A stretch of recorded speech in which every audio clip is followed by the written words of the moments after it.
Muslims, the only way they will support a masjid is that, oh, he's from the same country with us, the same geographical background, the same language, the same skin color.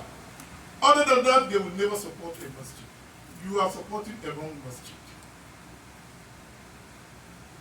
When you say, oh, let's divide, let's move on because this masjid XYZ without any sincerity, and you establish a masjid, you may be wasting your time. Wallahu a'lam. What Allah wants us to do is to continue to stay together. If a masjid is overcrowded, yes, establish another one. The more masajids we have, the better for America. The more masajids we have, the better for our children and our grandchildren. But when you establish a masjid, today, astaghfirullah, may Allah forgive me if I'm wrong. You go to the Bronx, for example. One block, another block, there's another masjid. And you go to one masjid, it's half congregation, no congregation. And then the other masjid, the same thing. Do you think Allah will answer your salat? And sometimes it's either about money or about leadership. I want to be the chairman. I want to be the president. I want to be the imam. If it's not about position, it's about money. As a result, every corner you have a masjid. And I remember years ago when I spoke in the Bronx, I had the privilege to do khutbah. I told them, get together. I know this is mission impossible. Get together. All the masajids, little masajids, show me one Islamic center from Fordham Road all the way to Yankee Stadium. Show me one full-time Islamic school. They don't have it. Majority of the children, they go to public school, and the public school is not teaching us, our children, the right thing. Academically, maybe yes, but morally and spiritually is zero in public school.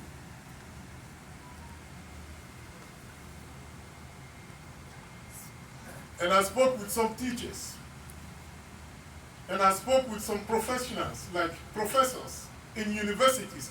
They say when the government says something and we say something else, we may lose our whatever help we are getting from the government. If the government says, a man, astaghfirullah azim, may Allah forgive us, a man can marry another man.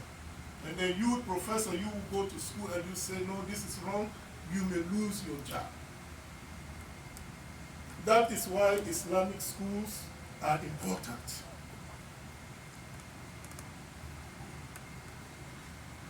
And they say, oh, we don't have the money. Well, you have the money.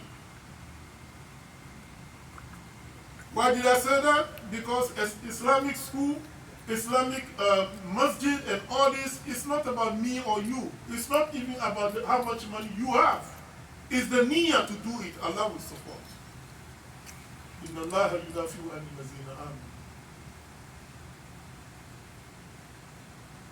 It reminds me about students, and I've told this story many times. And I don't mind telling this story again. Students came from other parts of Africa, Asia, wherever. In Atlanta, Georgia, they asked for permission to have a community center where they will at least do Jumu'ah. And it was granted to them. And then come Ramadan. They were having iftar and talking about how to establish a full-time Islamic center, masjid, and they don't have the money. Just by talking about it, it went into the ears of another individual who was in Atlanta, Georgia on a business trip from one of the Gulf countries in the Middle East. He left, he came back the next day with an envelope. I said to them, here's my donation, go and start a masjid. How much is in the envelope? $500,000. Now, And then they established the masjid.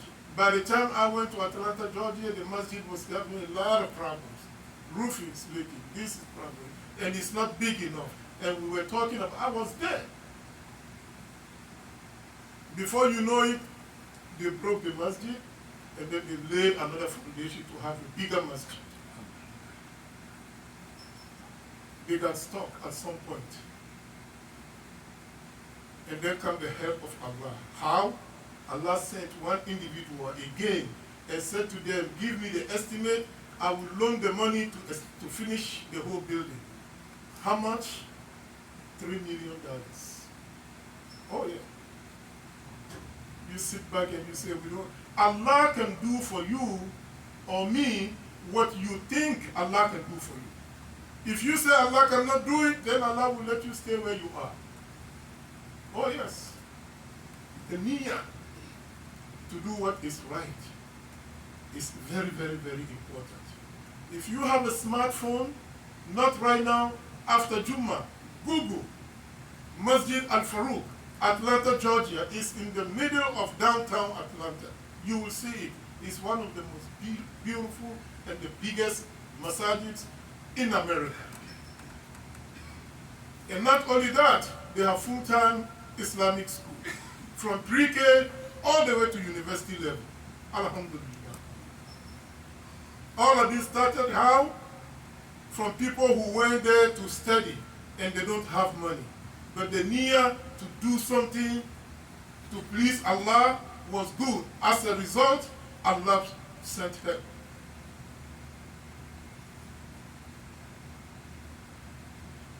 My fellow Muslim brothers and sisters, we're talking about all the messengers. They are Muslims. They came to teach Islam. And if you don't follow the teachings of Musa alayhi salam, you choose to ignore the teachings of Isa alayhi salam, you choose to ignore the teachings of Isa alayhi salam, you refuse to follow the sunnah of Prophet Muhammad sallallahu alayhi wasallam, I have some news for you. Prophet Muhammad, in an authentic hadith, he said, "Inna mimma akraka an-nas min kalam an-nubuwwati al-ula idha lam tastahi fasna ma shi'ta." One of the first things that the people learned from those in the past, including Isa alayhi salam, Musa alayhi salam, one of the first things they learned, they said to them, if you have no shame, do whatever you want. And a whole lot of people don't have shame, including, excuse me to say, people that we spend our time to vote for.